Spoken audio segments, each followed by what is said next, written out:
할렐루야. 네, 구루가온 한인교회 오신 여러분을 주님의 이름으로 환영합니다. 여러분 혹시 아침 드셨어요? 네. 여러분들 우리가 찬양할 때 힘있게 찬양하고 우리 하나님께 힘있게 나아가길 원합니다. 그래서 우리 앞뒤 좌우 계신 분한테 먼저 인사 한번 하시죠. 안녕하세요라고. 안녕하세요. 네. 그 자리에 일어나서 우리 같이 주님께 찬양드리길 원합니다. 우리가 이 시간에 주님께 나아가길 원하고 우리가 주님이 살아계신다는 것과 살아계신 하나님께 우리의 인생을 고백하고 우리의 마음을 고백하는 그런 시간을 갖길 원합니다. 같이 고백하시겠습니다. 너 예수께 조용히 나가. 너 예수께 조용히 나가. 내 모든 짐 내려놓고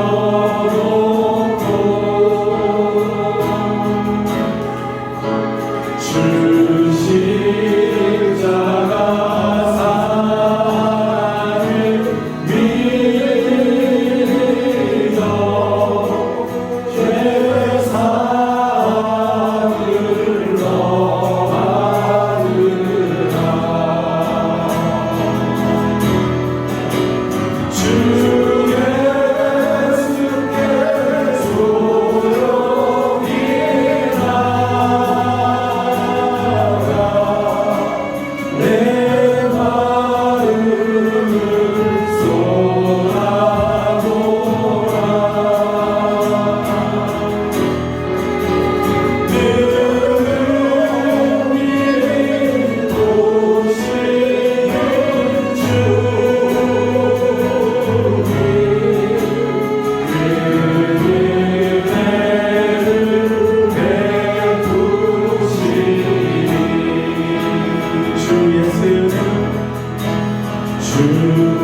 나는 주만도 이리 내 오늘만 변치 않네.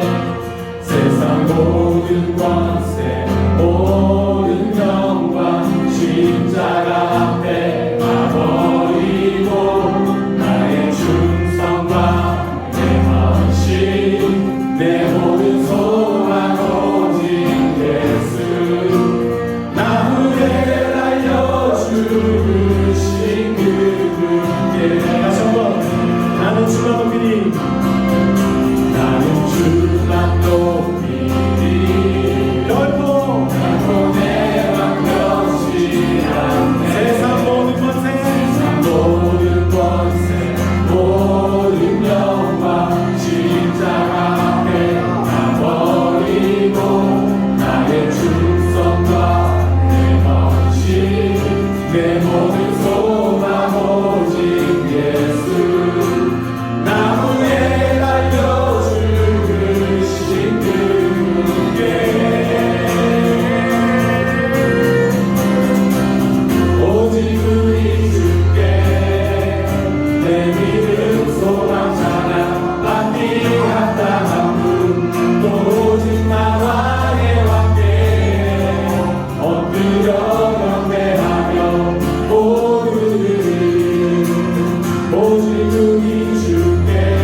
내 주를 가까이 더 가까이 더욱 가까이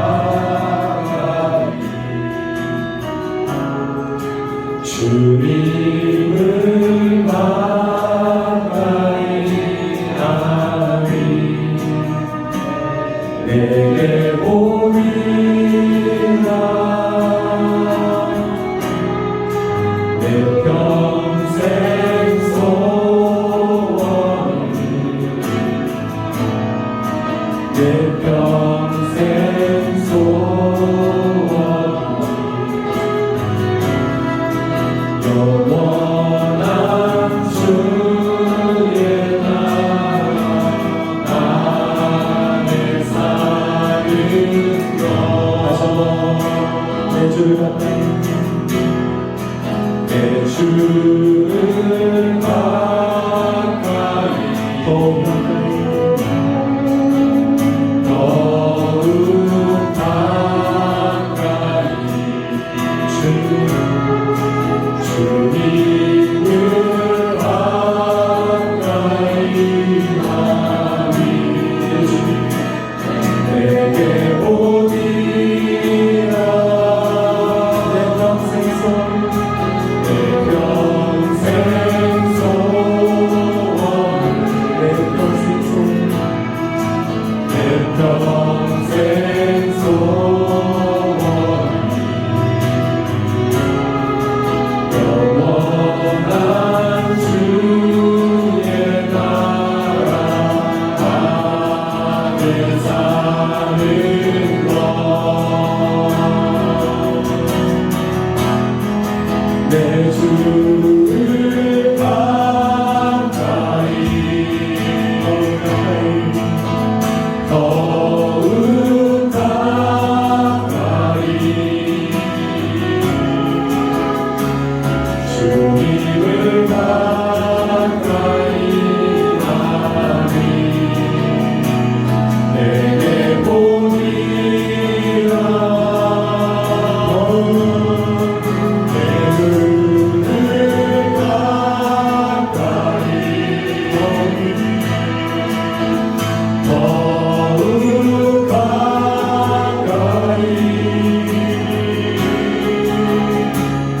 주님을 가까이 하리 내게 보이라 더 가까이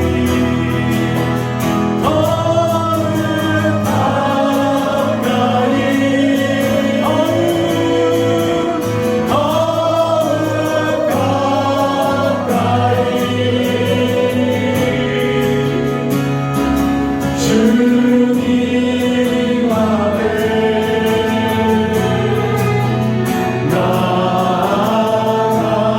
나아갑니다 더욱 가까이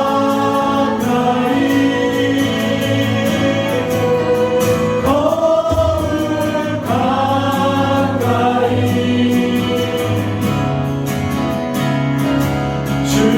주님 앞에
다 같이 공동체 기도 제목으로 함께 기도하겠습니다. 먼저 기도할 때 이 시간 함께 예배드리는 모든 성도들이 이 시간에 예배를 사모하며 예배 가운데 하나님의 영광과 임재가 충만히 나타나고 이 예배를 통해 나의 영혼의 회복과 성령의 역사가 일어나도록 기도합시다. 우리 성도들의 가정을 보호하시고 주님이 주인 되시는 가정과 우리 자녀들이 믿음 안에서 말씀 안에서 잘 성장하도록 우리 합심하여 기도하겠습니다. 하나님 아버지 감사합니다. 이 시간 예배를 통해서 아버지의 은혜를 기도합니다. 이 시간 예배를 드리는 하나님 나의 심령 소원을 하나님을 향하시고 우리 감사하며 갈망하는 마음이 넘쳐날 수 있는 그런 말씀을 주시옵소서. 심령 나의 소원을 여기까지 예배드리는 이 사람을 하나님의 영광과 다른 곳으로 우리 생각과 마음의 나를 구하시고 오늘의 주님을 향할 수 있도록 인도하시옵소서. 말씀을 사모하게 도와주시고 이 시간에 예배하시는 성령님에게 시에 흡연하셔서 하나님을 만나주시옵소서. 또한 이 예배를 통해서 주님 말씀을 통해서 전나의 영혼의 회복이 있게 하시옵소서. 그래서 처치되게 도와주시고 우리 가슴에 대한 사람들이 경고될 수 있도록 인도하여 주시옵소서. 우리 주님들의 가정을 보여주시옵소서. 예수 그리스도 주님의 가정들이 되게 하여 주시옵소서. 우리 자녀들의 믿음 안에서 잘 다음으로 기도할 때 우리 마음속에 말씀에 대한 갈망 그리고 거룩에 대한 갈망이 깊어지게 하시고 세상보다 주님을 더 사랑하고 우리에게 주시는 물질에 대해 늘 주님의 축복을 신뢰하고 하나님께서 우리의 모든 필요를 공급하시며 늘 감사하는 삶을 살도록 기도합시다. 또한 우리 성도들의 일터가 예수 그리스도의 축복이 흘러가는 장소가 되게 하시고 일터의 모든 부조리와 죄 가운데 우리 성도들이 예수 그리스도의 일꾼으로 바로 설 수 있도록 우리 합심하여 기도하겠습니다. 하나님 아버지 간절히 기도합니다. 우리 모든 성도들의 마음속에 주여 말씀에 대한 갈망, 이 시간 예배에 대한 갈망, 하나님 만나기를 위한 갈망이 있게 해주시옵소서. 주의 성령으로 우리의 갈망을 그러시도록 우리가 밝혀진 모든 것들 가운데 그리고 주에 대해서 하나님의 축복을 확대하게 하시고 하나님께서 나의 정신을 그것을 만족하시고 하나님은 주의 자녀들이 될 수 있도록 기도하시옵소서. 세상의 사람들의 이렇게 받으시는 그리스도의 주의 하나님 나라를 작성받게 하시고 변화시키는 분들 인해서 성실하게 거룩하게 살아낼 수 있도록 주여 인도하여 주시옵소서. 여기에 말씀으로 너희가 하시는 그리스도의 예수 그리스도의 이름으로 주시옵소서. 수 있도록 하나님을 도와주시기 간절히 구하여 주시옵소서. 이제 다음으로 기도할 때 파라나시에 있는 모아바 교회를 위해서 기도해 주시고요. 산디에 쿠마르 전도사의 성령 충만과 사역이 열매를 많이 맺게 하시고 사역자들의 가정을 보호해 주시도록 기도합시다. 아이리스 신학교를 보호해 주시고 신학생들이 좋은 지도자로 훈련되도록 기도합시다. 인도의 선교사님들이 비자와 건강과 사역이 보호되도록 기도합시다. 트르키예 시리아의 지진으로 인한 폭포와 우크라이나의 전쟁, 미얀마의 군부 쿠데타, 또한 수단의 군부 간 무력 충돌로 인해 고통받고 있는 많은 사람들이 있습니다. 위로하여 주시고 긍휼히 여겨달라고 우리 합심하여 기도하겠습니다. 하나님 아버지 간절히 기도합니다. 하나님 성스러우신 파라나시의 모아바 교회를 찾아주시옵소서. 교회의 삶을 감당하는 사람의 고난 가운데 교회를 보호하시고 사역자들의 가정 성화하시고 우리의 인생을 보호하셔서 하나님을 대주시와 가정 가운데 하나님의 말씀을 이렇게 하시고 역사의 역사자들을 하나님 아버지의 사정을 보호해 주시고 하나님께서 그들에게 하나님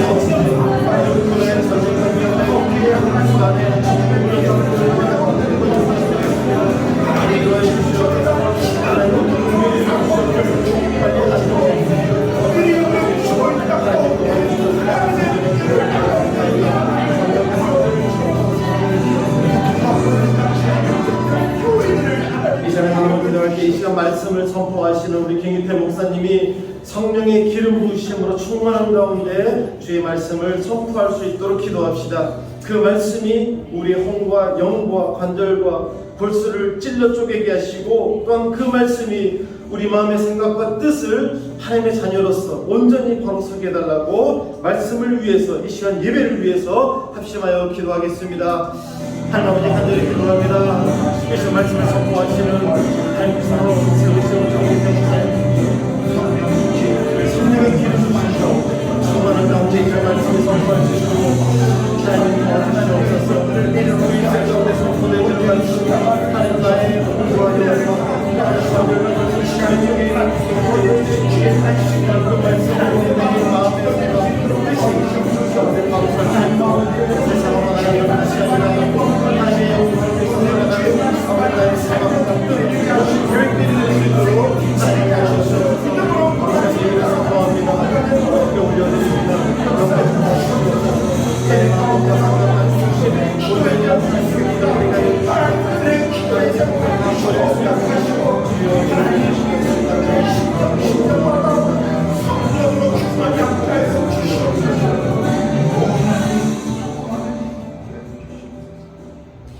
내 주를 가까이, 더욱 가까이, 주님을 가까이 함이 내게 복이라. 내 평생 소원은 영원한 주의 나라 안에 사는 것. 주님, 저희가 입술로 고백했던 이 찬양의 가사처럼 진정한 복이 무엇임을 우리가 예수 그리스도를 가까이 함이, 예배를 가까이 함이, 말씀을 가까이 함이, 이게 진정한 복임을 주님 다시 한번 고백합니다. 우리 찬양의 가사처럼 우리가 입술로 고백했던 것처럼 우리 평생 소원이 영원한 주님의 나라에 있는 것, 그 나라를 소망하는 것에 두게 하여 주시옵소서. 주님, 이 시간도 말씀을 받습니다. 우리의 마음을 열고 귀를 열고 아멘으로 받겠습니다. 주여, 우리 한 사람 한 사람에게 말씀하여 주시옵소서. 이 예배를 또한 하나님, 우리가 주님을 처음 만났던 그 감격을 또한 다시 한번 회복되기를 기대하며, 하나님 또한 나의 인생의 마지막 예배처럼 그런 마음으로 중심을 다해서 아버지께 올려드리는 이 예배가 될 수 있도록 인도하여 주시옵소서. 감사드렸고 예수 그리스도 이름으로 기도드립니다. 아멘.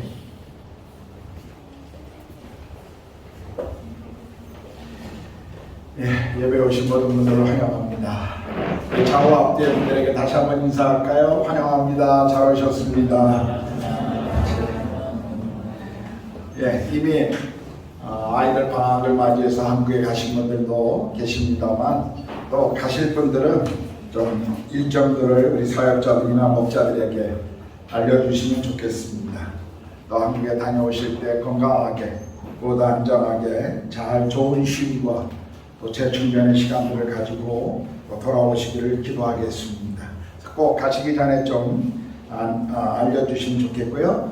우리 방학 중에 대부분 한국에 가고 우리 자녀들은 또 귀임하시는 분도 있고 그래서 우리 찬양 팀의 멤버가 부족해집니다. 우리 방학 때는 항상 뭐 그런 일들이 있습니다. 그래서 임시 찬양팀 멤버를 모집하겠습니다.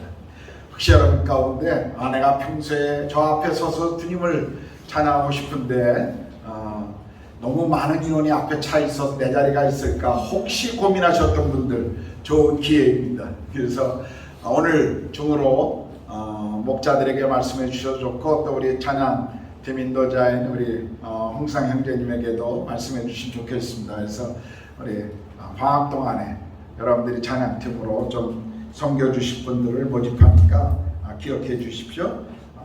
혹시 교회에 다른 광고 있나요?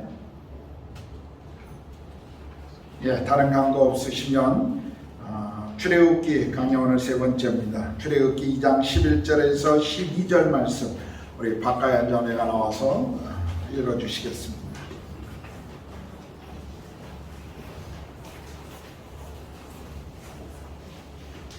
모세가 정성한 후에 한 번은 자기 형제들에게 나가서 그들이 부대에 노동하는 것을 보더니 어떤 애굽 사람이 한 이불이 자라고 자기 형제를 치는 것을 본지라.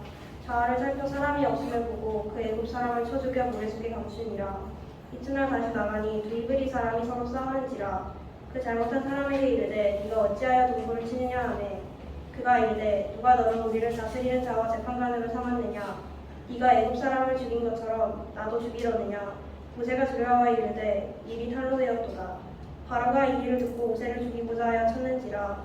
모세가 바로의 낯을 피하여 미디안 땅에 머무며 하루는 은물 곁에 앉았더라. 미디안 대사장에게 7달이 있었더니 그들이 와서 물을 길어 그후에 채우고 그들의 아버지의 양떼에게 먹이려 하는데 목자들이 와서 그들을 쫓는지라. 모세가 일어나 그들을 도와 그 양떼에게 먹이니라.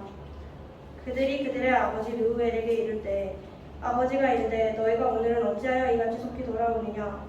그들이 이르되 한 애굽 사람이 우리를 목자들의 손에서 건져내고 우리를 위하여 물을 길어 양떼에게 먹였나이다. 아버지가 딸들에게 이르되 그 사람이 어디에 있느냐. 너희가 어찌하여 그 사람을 버려두고 왔느냐. 그를 청하여 음식을 대접하라 하였더라. 모세가 그와 동거하기를 기뻐하매 그가 그의 딸 시포라를 모세에게 주었더니 그가 아들을 낳으며 모세가 그의 이름을 게르솜이라 하여 이르되 내가 타국에서 나그네가 되었음을 하였더라. 아멘. 찬송가 50장 찬양하시면서 드리는 헌금 봉헌하겠습니다.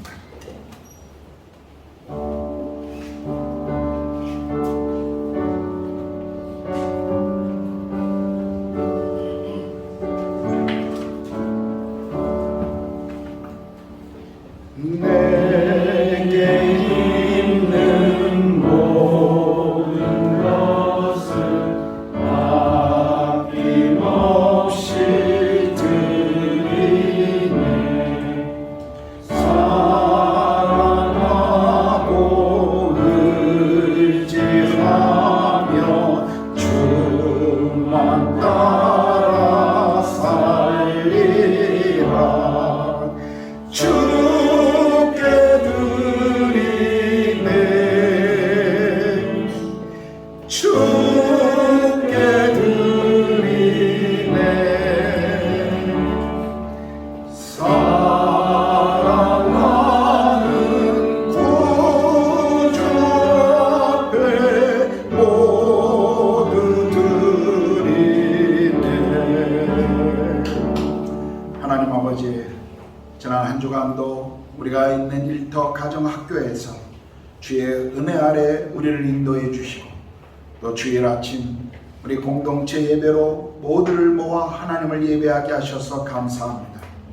그 예배 가운데 저희에게 주신 것 중에 일부를 하나님 나라와 교회의 필요와 이 땅의 선교와 가난한 이들을 위하여 우리가 헌금으로 드립니다. 물질이 사용되어지는 곳에 주께서 복음의 비밀이 하나님의 영광이 드러나도록 하나님 역사해 주시고 또 물질을 드린 모든 손길 가운데 주께서 복의 복을 더하여 주셔서 하나님 나누어 주는 자들이 되고 우리 삶의 나눔의 축복이 더해지는 그런 축복이 있도록 함께해 주시옵소서. 하나님, 이제 주의 말씀을 듣기를 원합니다. 하나님, 주께서 이 말씀의 저자의 시험에 주의 성령님 우리에게 말씀을 가르쳐 주시고 말씀을 들을 길을 열어주시고 우리의 마음을 열어주셔서 주의 말씀을 따라 우리의 믿음의 길을 매일매일 주와 동행하며 걸을 수 있도록 함께해 주시옵소서. 한국에 출타 중이거나 또 하나님 몸이 불편하거나 여러 사정 가운데 오늘 예배에 나오지 못한 우리의 믿음의 가족들 어디 있든지 동일한 은혜로 함께하여 주시옵소서. 우리 아이들의 주일학교에서도 말씀을 가르치는 선생님들을 축복하시고 아이들이 말씀과 주의 교양 가운데 믿음 안에 잘 자랄 수 있도록 우리 자녀들도 동일한 은혜로 함께하여 주시옵소서. 감사와 찬양을 주님 앞에 올려드리며 우리 주님 예수 그리스도의 이름으로 기도드렸습니다. 아멘.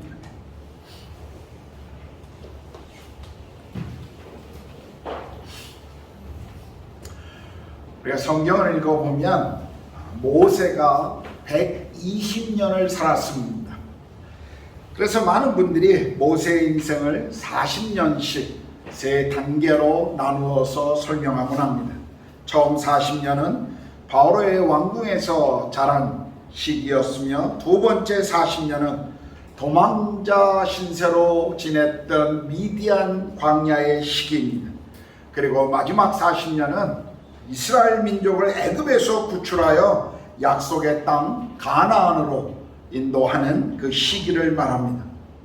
미국의 유명한 복음 전도자였던 D.L. 무디 목사는 모세의 인생을 이렇게 세 단계로 또한 구분해서 설명했습니다.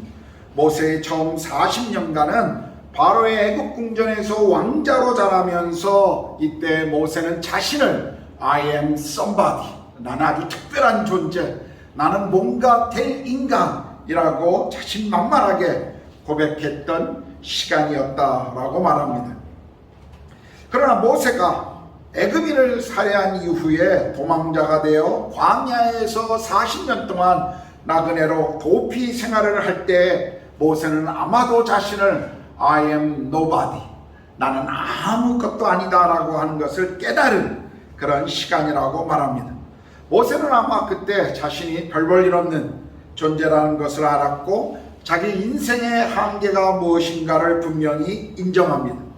하나님이 자신의 인생에 이런 정말 허무함과 그리고 가치 없는 삶을 살아가는 존재라고 고백하는 이 모세를 하나님이 광야에서 부르시고 그를 민족의 지도자로 다시 삼으실 때 모세는 자신이 이제 God's body, 하나님의 사람이 되었다라고 그는 그렇게 고백했다라고 말합니다. 이 모세의 인생을 이렇게 40년씩 구분했던 것이죠. 오늘 우리가 읽었던 본문은 모세의 인생의 앞 두 부분, 80세까지의 그 부분을 우리에게 소개해 주고 있습니다. 우리는 이미 물에 버려진 아기가 하나님의 섭리를 따라서 바로의 공주의 양자가 되어 모세라는 이름을 얻었다라는 것을 알고 있습니다. 더구나 자기 어머니의 젖을 먹고 자라며 이 아기는 이스라엘 히브리 민족의 정체성을 가진 아이로 자랐습니다. 모세는 바로의 공주의 아들로 왕궁에서 성장한 후에도 그의 관심은 같은 민족인 히브리 민족에게 있었음을 우리는 또한 볼 수가 있습니다. 아마 이런 모든 것들은 엄마 품에서 젖을 먹으며 어머니의 신앙 교육, 어머니의 아마 그런 교육에 의해 결과였을 것입니다. 우리가 사도행전 7장 22절을 보면요, 모세가 애굽 사람의 모든 지혜를 배워 그의 말과 하는 일들이 능하더라 라고 말씀하십니다. 모세는 40년 동안 애굽 왕궁에서 받았던 당시의 가장 뛰어난 교육, 이것은 아마도 훗날 모세가 하나님의 사명을 수행하는데 큰 도움을 주었을 것입니다. 장성한 모세는 여전히 자기 마음 가운데 이 히브리 민족의 정체성과 이 정신 때문에 자기가 가지고 있는 위치, 자기가 가지고 있는 권력을 사용해 뭔가 자기 민족을 위해 하고 싶은 일들에 대한 열망이 계속 일어났을 것입니다. 어떤 의미에서 자신은 호사스러운 왕궁에서 자라가고 있는데 가난한, 그리고 일터의 노예로 살아가고 있는 심한 노동 가운데 학대받고 있는 자신의 민족들을 바라보면서 모세는 굉장히 안타까운 마음을 계속 가졌을 것입니다. 자신이 바로의 공주의 아들이 된 것이 이때를 위함이 아닌가 하는 생각을 수도 없이 자신에게 질문하며 아마 반복했을 것입니다. 그러던 어느 날 모세는 마침내 자기 안에 있는 그 열망, 자신 안에 있는 계획을 시작할 때가 되었다라고 생각했을 것입니다. 11절 12절인데요. 모세가 장성한 후에 한 번은 자기 형제들에게 나가서 그들이 고되게 노동하는 것을 보더니 어떤 애굽 사람이 한 히브리 사람 곧 자기 형제를 치는 것을 본지라 좌우를 살피어 사람이 없음을 보고 그 애굽 사람을 쳐 죽여 모래 속에 감춥니다. 모세가 여기 이스라엘 민족을 향해서 자기 형제라고 표현한 것을 보면 그가 가지고 있는 자기 정체성이 무엇인가를 우리에게 분명히 보여주고 있습니다. 그는 애굽의 왕궁에 비록 그의 몸은 있었지만 그의 정신은 여전히 히브리 민족과 함께하고 있었다는 것을 알 수 있죠. 여기 자신의 동포인 이스라엘 백성의 그 노동 현장을 보다가 한 애굽 사람이 자기 민족 히브리인을 구타하는 것을 보고 모세는 분노했습니다. 그리고 주변에 아무도 없는 것을 보고 모세는 애굽 사람을 때려 죽여 모래에 파묻어 버립니다. 모세의 이 행동이 우연인지 아니면 의도된 행동인지 우리는 잘 알 수 없습니다. 이것이 무엇인지는 정확하게 우리가 알 수는 없지만, 그러나 한 가지, 모세의 마음속에는 무언가 자신의 민족을 위해서 자신이 해야 할 일을 했다라고 하는 그런 생각을 갖게 했을 것입니다. 아마도 공주의 아들로서 자신은 마음만 먹으면 무엇이든지 할 수 있을 것이라고 하는 그런 생각을 가졌을 것이에요. 모세는 자신이 한 이런 행동 때문에 아마도 우쭐한 그런 마음이 생겼을 수도 있었을 것입니다. 뭔가 하나님이 이제 자신을 사용해서 이스라엘 민족을 구원하기 위한 뭔가 시작할 것이다라고 하는 기대도 아마 가졌을 것입니다. 그러나 구원은 사람의 힘에 의하여 이루어지는 것이 아니라 철저히 하나님의 계획 그리고 그분의 능력에 의하여 이루어진다는 것을 아직 모세는 알지 못하고 있습니다. 모세는 이 사실을 깨닫기 위해 앞으로 40년 동안 광야에서 시간을 보내야만 했었습니다. 모세는 자기 손으로 자기 방법대로 민족 구원을 꿈꾸었지만 그러나 자기 계획대로 되지 않고 이제 실패하게 됩니다. 모세가 사용한 인간적 폭력적 방법은 분명히 하나님의 구원 방법은 아니었습니다. 그런데 모세가 지금 꿈꾸고 있었던 그의 계획은 같은 민족이었던 히브리인의 고발에 의해 완전히 깨어져 버립니다. 우리가 13절 14절을 보면 모세는 이제 동족 히브리인끼리의 싸움을 중재하려고 했지만 모세에게 돌아온 것은 그 민족의 같은 동족으로부터의 그 비난과 또 자신이 행했던 살인에 대한 고발 위협이었습니다. 모세가 생각했던 각본과는 전혀 다르게 지금 이 모습이 상황이 흘러가고 있습니다. 아마도 모세는 내 이런 영웅적 행동을 이스라엘 백성들이 안다면 자신을 민족의 어떤 영웅으로 추대하고 따라줄 것이라고 기대했는지 모르지만 사람들은 정반대로 모세의 그 살인사건을 고발하고 비난하고 있는 것을 지금 모세는 경험했습니다. 사도행전 7장 25절을 보면요, 그는 그의 형제들이 하나님께서 자기의 손을 통하여 구원해 주시는 것을 깨달으리라고 생각하였으나 그들이 깨닫지 못하였다라고 말씀하시죠. 모세의 이런 행동은 하나님의 구원 계획이 아니었습니다. 그리고 하나님의 때도 아니었습니다. 단순히 모세 안에 있는 개인적인 열정, 개인적인 열심에서 시작된 행동이었습니다. 모세는 아마도 자신이 가지고 있었던 애굽의 왕자의 권력, 그리고 애굽에서 배운 수많은 전략과 술수들, 이런 것을 가지고 한 사람쯤은 죽여서 모래 밑에 묻어버릴 수 있다라고, 그것이 이스라엘 민족을 돕는 길이라고 생각했는지 모르지만 그것은 하나님의 뜻과 그분의 계획과 그분의 시간과는 아무런 관계없는 상관없는 일이었습니다. 아마 모세는 어렸을 때 어머니의 그 품에 안겨서 하나님이란 분을 들을 때, 그리고 그것을 자라면서 아마 그때 경험했던 그 하나님, 그분이 나를 살려주셨고 그분이 나를 애굽의 왕자가 되게 하셨고 이제 자신이 가지고 있는 권력과 힘, 그 능력을 사용해서 히브리 민족을 움직이게 하실 것이다 라고 하는 생각을 아마 가지고 있었을 것입니다. 그런데요, 모세의 이 생각은 엄청난 착각이었습니다. 애굽의 권력과 그 힘을 가지고 하나님도 섬기고 자기 민족도 도우려고 했던 이 모세의 생각, 이것은 하나님의 방법이 아니었습니다. 우리가 이미 알고 있는 것처럼 모세의 탄생 그리고 그의 자라감 속에는 하나님의 깊이 관여한 손길이 있었고 은혜가 있었습니다.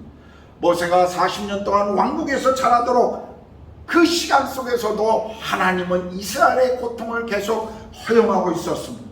하나님은요, 애굽의 힘이, 애굽의 권력이 필요해서 그렇게 하신 것이 결코 아니라는 것입니다.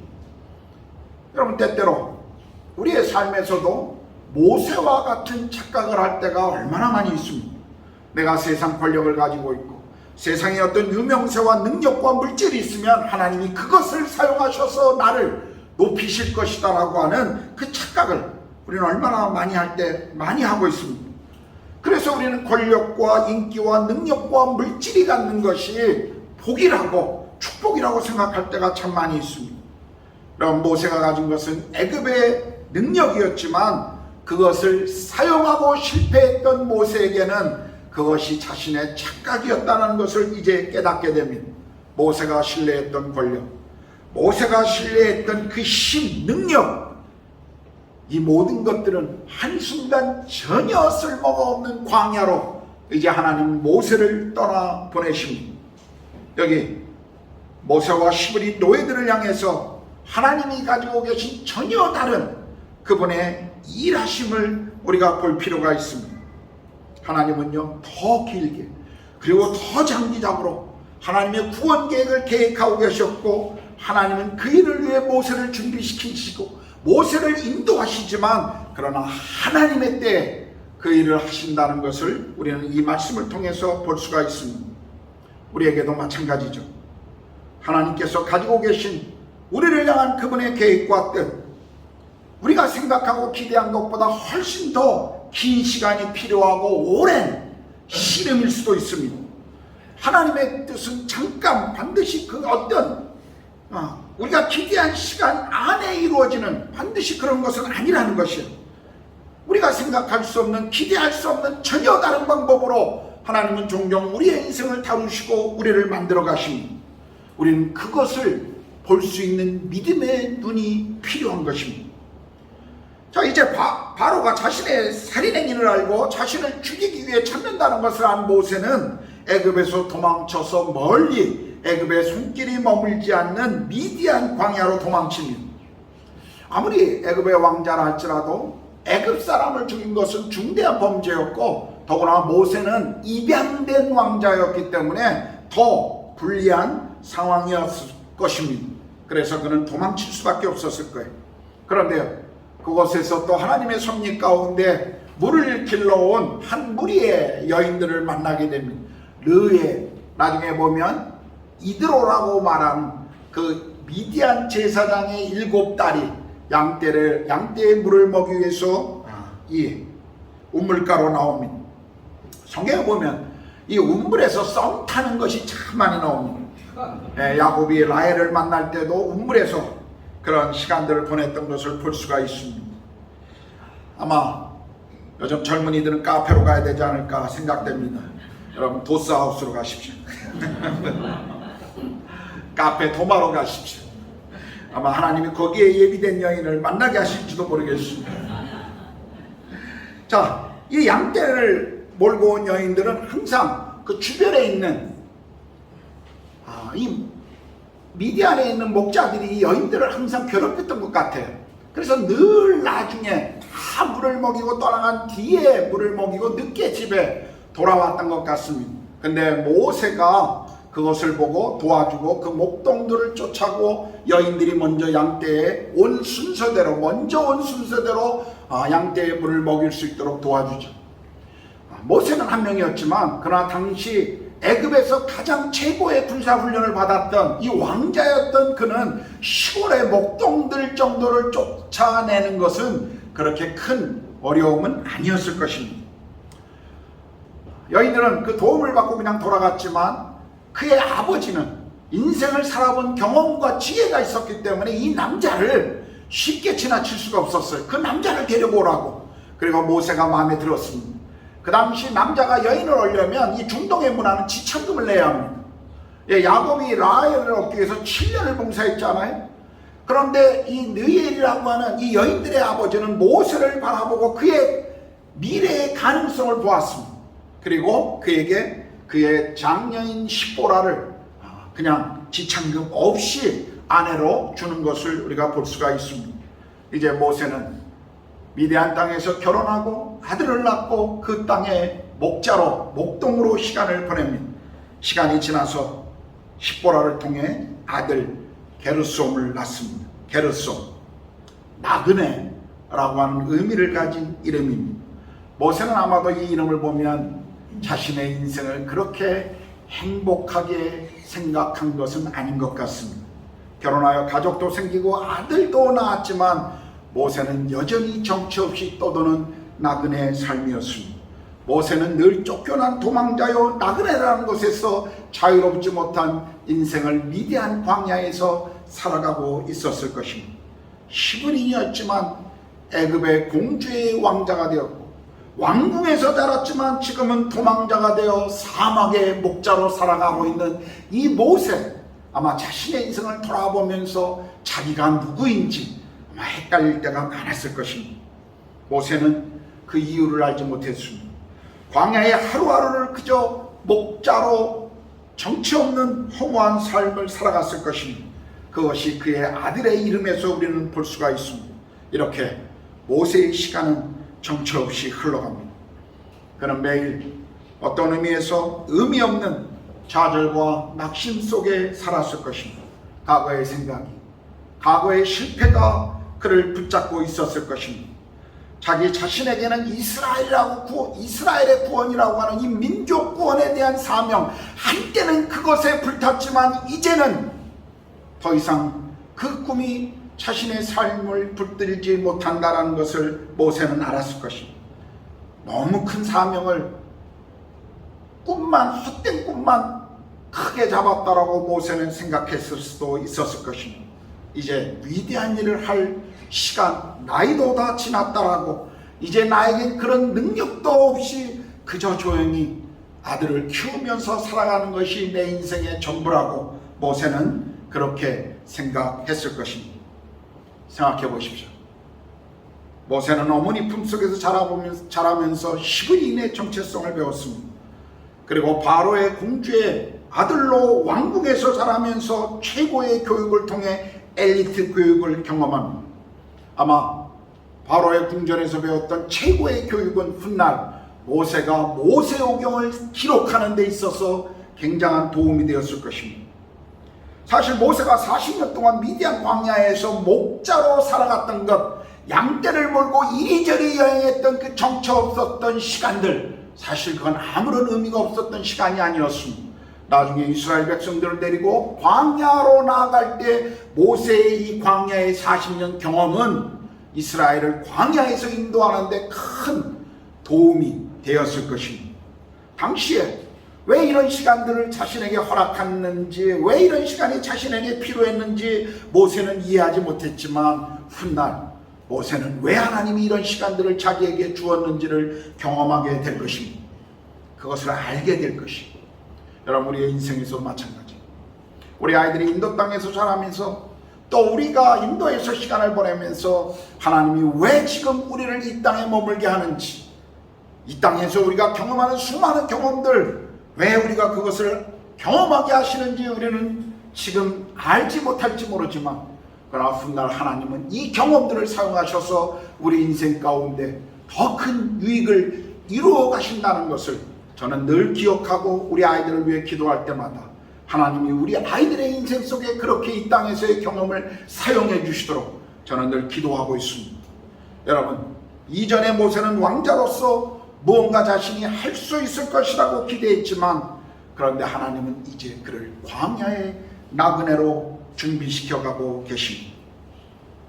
어떤 의미에서 광야의 40년 동안 모세는 자신이 아무것도 아니라 자신의 힘으로 아무것도 이룰 수 없는 존재라는 것을 뼈저리게 경험하고 배우는 시간이 되었을 것입니다.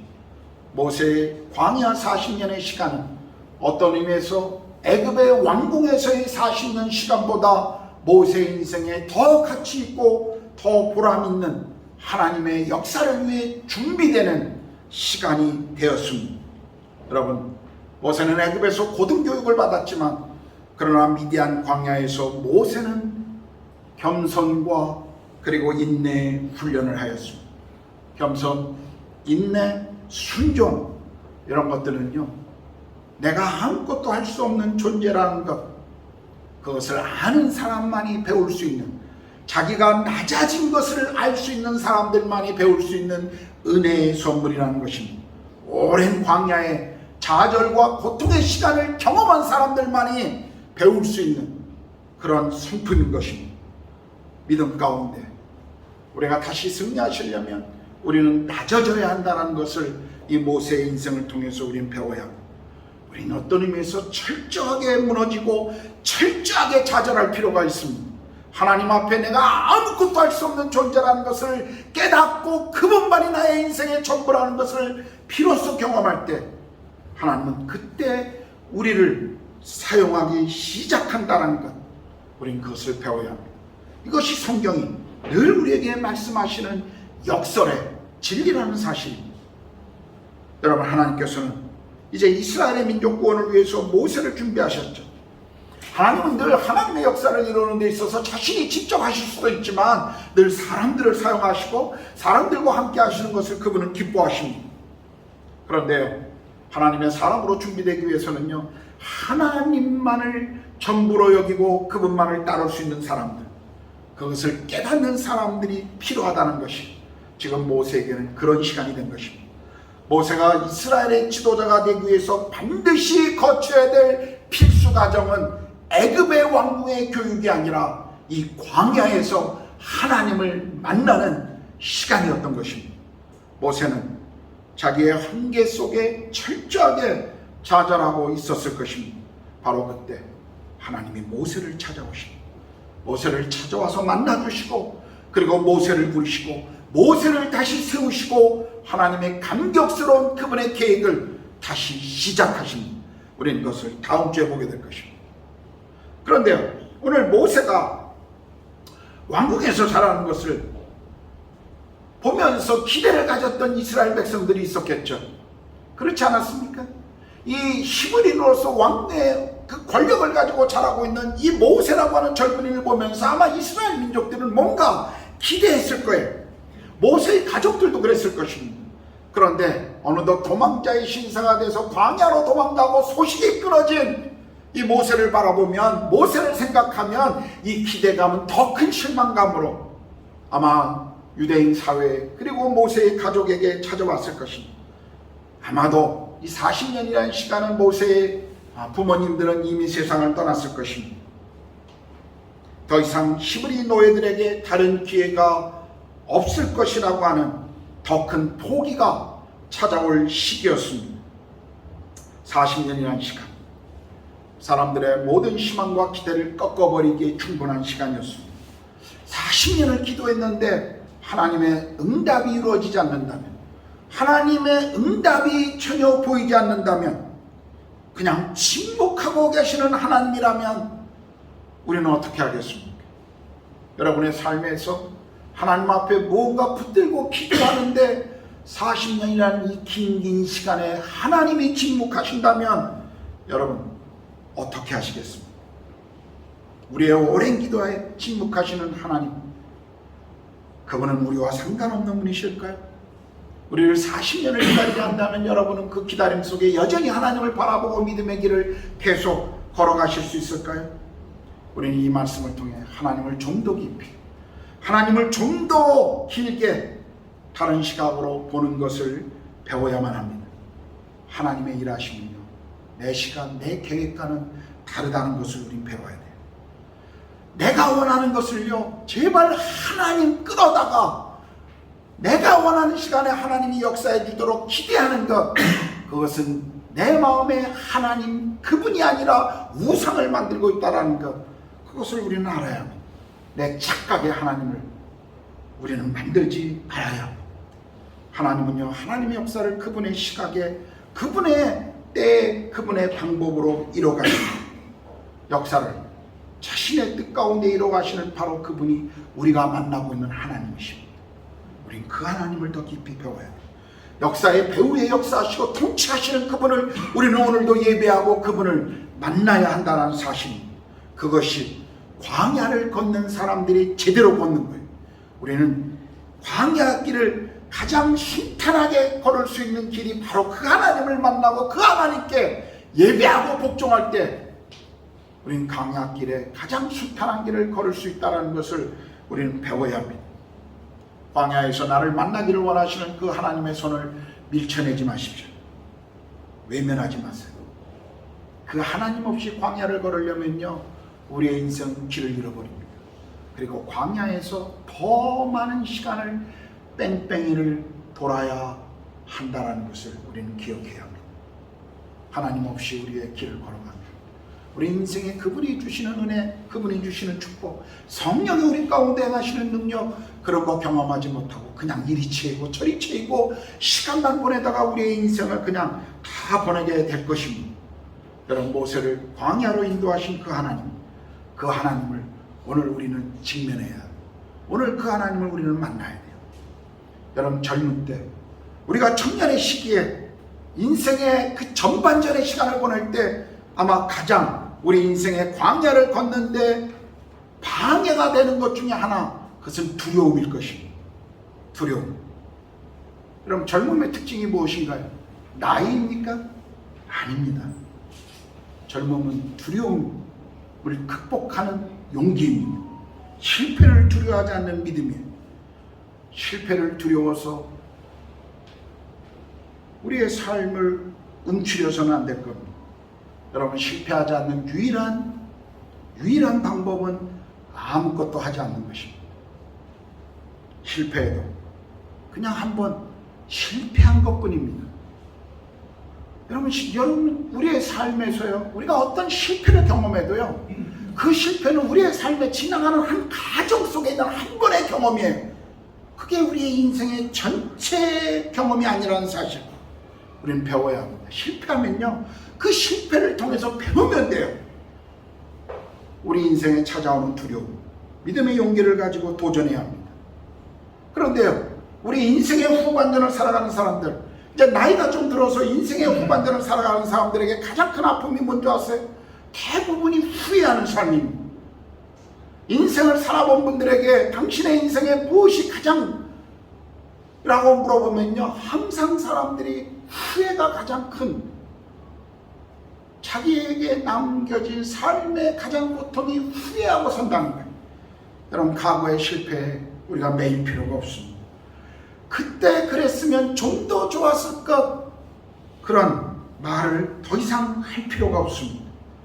그렇게 인생을 돌아보며 남은 인생을 후회함으로 걸어가서는 안 된다는 거예요. 지금도 충분히 우리는 다시 시작할 수가 있습니다. 여러분이 하실 수 있는 그 일을 하시면 돼요. 좀 폼 안 나는 인생이면 어떻습니까? 막말로 좀 구질구질하게 삶을 살아가면 어떻습니까? 왜요? 우리 인생에는 더 큰 반전이 기다리고 있어요. 우리의 삶의 어느 날 주님을 만났을 때 내가 이룬 성공과 내가 이룬 무언가를 가지고 나를 평가하지 않는 그 하나님, 그 하나님을 만날 날을 우리는 기대하지 않습니까? 그리고 우리 인생에 우리의 눈물을 닦아주시고 우리를 안아주시며 수고했다라고 우리의 등을 두드려 주시는 그 하나님, 그 아버지를 우리는 만날 날을 기대하고 있지 않아요? 영원한 그 삶에 그 시간을 기대하고 있는 우리들이 좀 이 땅에서 좀 폼만 나면 좀 어때요? 다른 사람들보다 좀 더 못 가지면 어떻습니까? 여러분 그것이 우리의 인생의 전부가 아닙니다. 저도 어느덧 제 인생의 후반전을 살고 있습니다. 저도 늘 기도하는 것 중에 하나가, 하나님, 제가 살아온 방법, 제가 살아왔던 경험, 제 인생의 고집, 그거 아닌 하나님과 동행하며 제 남은 인생을 정말 후회 없이 살고 싶노라는 기도를 주님께 자주 드립니다. 그런데요, 젊은이들에게는, 또 인생의 후반전을 살고 있는 나이 드신 분들에게는 이 인생의 지혜를 배울 수 있는 곳이 광야입니다. 그것이 광야를 허락하시는 주님의 목적이고, 이 광야의 길에서 우리가 배워야 할 교훈입니다. 여러분 광야에는요, 하나님이 계십니다. 광야를 단순히요, 어떤 불편한 장소, 불편한 환경과 상황, 내 인생에 어떤 고통을 주는 그런 시간들, 꼭 그것만이 우리의 인생의 광야라고 여러분 생각하지 마십시오. 좋은 환경과 편한 환경도요, 우리에게 광야가 될 수 있습니다. 우리의 직장이 광야가 될 수 있고요, 남편이, 아내가, 아이들이 때로는 나의 광야가 될 수가 있는 것입니다. 그러므로 우리는 기억하셔야 합니다. 우리의 광야가 어느 곳이든지 이 광야에서 나를 만나시기를 원하시는 것이 하나님의 마음이며 계획이라는 사실을 우리는 잊지 말아야 합니다. 광야에서 하나님은 우리를 기다리십니다. 우리 인생의 쓴물을 단물로 바꾸시고 만나를 주시고 반석에서 물이 나오게 하십니다. 우리에게 말씀을 주시고 우리를 만나 주십니다. 우리를 인도하시는 하나님의 구원 기둥과 하나님의 불 기둥을 보여주십니다. 그래서 광야는 힘들지만 광야는 또 다른 축복인 것입니다. 광야에서 우리가 하나님을 만날 수 있다면, 광야에서 하나님을 좀 더 깊이 우리가 알아갈 수만 있다면 우리 인생의 광야만큼 축복의 시간은 없을 것입니다. 여러분, 광야는요, 우리 모두가 반드시 거쳐가야 할 과정입니다. 우리는 이 과정을 지나가야 합니다. 그런데요, 지나가는 이 과정 속에 우리가 만나는 광야에서 하나님을 만나셔야 합니다. 광야에서 주님을 만나셔야 돼요. 지금 우리가 여기서, 지금 인도 땅에서요, 하나님을 만나지 않으면 우리는 또 다른 광야에서 계속 방황하게 될 것입니다. 지금 여기서 우리에게 주어진 시간 속에 우리는 하나님, 그분을 만나셔야 합니다. 지금 여기 여러분의 광야에서 하나님을 만나십시오. 기도하겠습니다.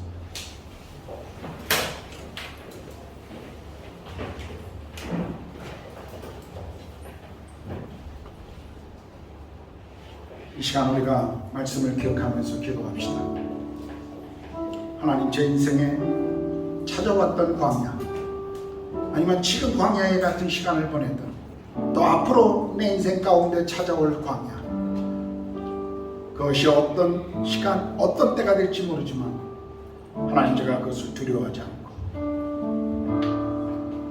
그 시간 속에 하나님을 더 깊이 만나길 원합니다. 제가 믿음의 길을 주님과 함께 걷기를 원합니다. 그리고 그 속에서 주님을 더 깊이 알아가길 원합니다. 하나님, 제가 광야를, 그 축복을 경험하게 해주십시오. 광야에서 하나님을 만나며 하나님과 동행하는 삶이 되게 해주십시오. 우리가 이 시간에 한 번 더 주님 앞에 나아가는 기도를 드리겠습니다. 기도하겠습니다. 하나님, 제 인생에서도 광야의 시간들 속에 주님을 더 깊이 만나며 주님과 동행하며 고통스러운 시간이었지만 그 속에서 주님을 더 알아갔던 시간들이 있습니다. 하나님, 그 시간을 통해서 하나님이 어떤 분이신지를 제가 더 깊이 만났고, 제 인생에 무엇이 진정한 가치인지를, 그리고 무엇이 제 삶의 진정한 기쁨인지를 배웠습니다.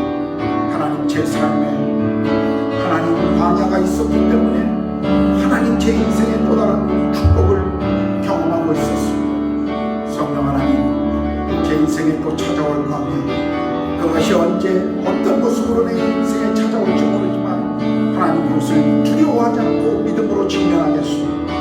하나님과 함께 그것을 지나가며 그 시간을 견디며 그 시간을 버티며 그 시간 속에 하나님을 더 깊이 만나겠습니다. 하나님, 제 삶을 계속 그렇게 걸을 수 있도록 하나님 다스려 주시옵소서. 지금 제게 주어진 이 광야의 시간을 믿음으로 걸어가게 해주시고, 날마다 주와 동행하며 주님과 함께 할 수 있도록 성령님 그렇게 도와주시옵소서. 우리 믿음의 가족들 속에 광야의 시간이 있습니까? 광야의 고통, 광야의 무료함, 광야의 답답함이 있습니까? 주님 만나주시고, 이 시간 속에 주님이 어떤 분이신지를 우리 성도들이 배울 수 있도록 주님 만나주시죠. 이 시간 주님 만나주시고 주님을 알게 해주시고 주님과 동행하는 삶을 걸어가게 하여 주시옵소서. 오 하나님, 광야가 있기에 우리가 주님을 만나며 주님 앞에 나아가며 무릎을 꿇으며 주님 앞에 우리의 인생을 드리는 시간이 있습니다. 성령님, 광야를 도망치기보다는 광야 속에 주님을 만나며 주와 동행하게 하여 주시옵소서. 성령님의 모든 성도들의 삶에 그렇게 함께해 주시옵소서. 하나님 아버지, 우리 믿음의 가족들의 삶에 지금 광야의 시간을 걷고 계신 분들이 있습니다. 하나님, 이 시간을 통해 주님을 더 깊이 알아가도록 주의 성령님, 우리 믿음의 가족 한 사람 한 사람을 그렇게 만나 주시옵소서. 힘든 시간 속에 흘리는 그 눈물을 주님 닦아주시고 위로해 주시고 힘을 주시고 포기하지 않도록 또 주님을 더 깊이 알아갈 수 있도록 성령 하나님 함께하여 주시옵소서. 또 우리 인생에 찾아올 미래의 그 광야의 시간, 그것이 언제일지 모르지만 하나님 그 시간 속에 우리가 도망가지 않게 해주십시오. 그 시간을 오히려 주님을 만나는 시간으로 우리가 삼게 하여 주시고 그 속에서 믿음의 삶을, 믿음의 걸음을 계속 걸어갈 수 있도록 우리의 삶을 그렇게 인도해 주시옵소서. 하나님, 지금 우리가 여기서 만나야 할 그 하나님을 만나지 못한다면, 지금 우리가 여기서 경험해야 될 그 하나님의 은혜를 경험하지 못한다면 우리 인생 또 다른 광야의 시간에 우리는 하나님 방황하게 되고 또 더 많은 시간들을 하나님 정말 헛된 시간으로 보내야 할지도 모릅니다. 지금 제게 주어진 시간들, 우리에게 주어진 시간 속에 주님을 만나게 해 주시옵소서. 지금 인도 땅, 지금 이곳에서 우리가 주님을 만나며 주님 안에 그 은혜 아래 머물 수 있도록 성령님 함께하여 주시옵소서. 감사와 찬양을 주님 앞에 올려드립니다. 우리를 광야의 삶에서도 여전히 우리를 붙드시고 우리가 때로 넘어지려 할 때 우리를 업고 걸으시는 그 주님, 그 주님이 우리 아버지라고 하는 사실, 얼마나 놀라운 은혜인지 다시 한번 감사와 찬양을 올려드립니다. 감사합니다. 주님, 우리 주님 예수 그리스도의 이름으로 기도드렸습니다. 아멘.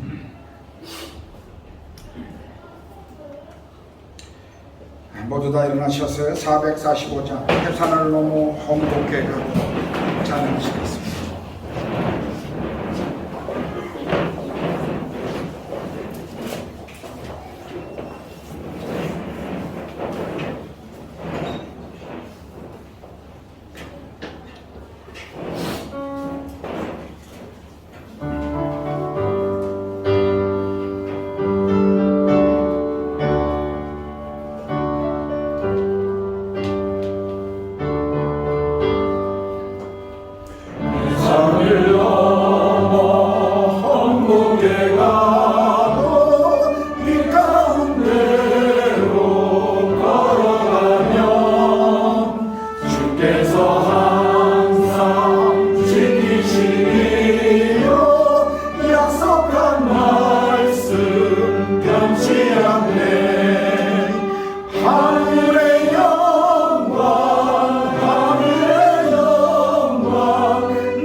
이제는 우리 주님 예수 그리스도의 은혜와 하나님의 그 크신 사랑하심과 성령의 내주하시고 표제케 하시며 또한 주 광야의 나그네 같은 삶을 살아가며 그 속에서 주님을 만나고 믿음의 길을 걷기를 소망하는 사랑하는 구로가온 한인교회 모든 성도들 머리 위에, 그리고 우리 자녀들과 우리의 산업 위에, 그리고 이 땅에서 하나님 나라와 복음을 위해 삶을 드리고 계시는 모든 선교사님들과 그 가정과 그 사역 위에 이제부터 영원토록 함께 하시기를 간절히 축원하옵나이다.